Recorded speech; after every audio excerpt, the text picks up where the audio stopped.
Question number second की बात करते हैं। क्वेश्चन नंबर सेकंड कुछ ऐसा है, a nut is open by a wrench of length 10 centimetre,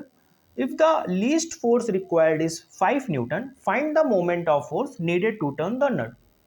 अब क्वेश्चन के अकॉर्डिंग देखें तो जो रिंच से हम नट को ओपन कर रहे हैं वहां पर हम लीस्ट फोर्स अप्लाई कर रहे हैं, और आपको पता है कि हम लीस्ट फोर्स अप्लाई कब करते हैं, अगर किसी फिक्स्ड पॉइंट पर बॉडी को फिक्स किया गया है, किसी पॉइंट पर बॉडी को अगर फिक्स्ड किया गया और हमें लीस्ट फोर्स चाहिए तो हमें उस पॉइंट से मैक्सिमम डिस्टेंस पर फोर्स अप्लाई करना होगा, जिससे कि उस बॉडी का जो मोमेंट ऑफ फोर्स होगा वो मैक्सिमम होगा। अब अगर हम क्वेश्चन के अकॉर्डिंग देखें, सोल्यूशन इसका देखिए क्वेश्चन के according,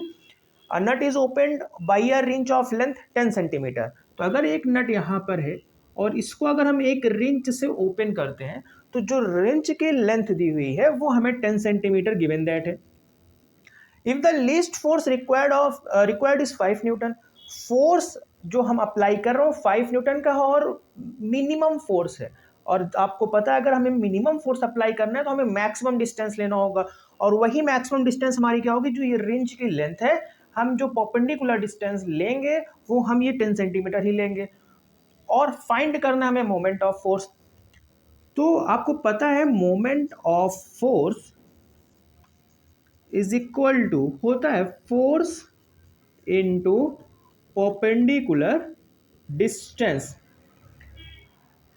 moment of force is equal to force जो हमें यहाँ पर गिवन दैट है वो 5 न्यूटन है, और साथ ही साथ ये लीस्ट फोर्स है, और अगर लीस्ट फोर्स है तो मैक्सिमम डिस्टेंस होगी। मैक्सिमम डिस्टेंस हमें 10 सेंटीमीटर दिया हुआ है, सेंटीमीटर सीजीएस में इसको हम एसआई में कन्वर्ट कर लेंगे तो ये हो जाएगा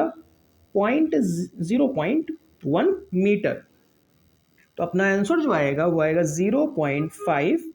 Newton metre moment of force.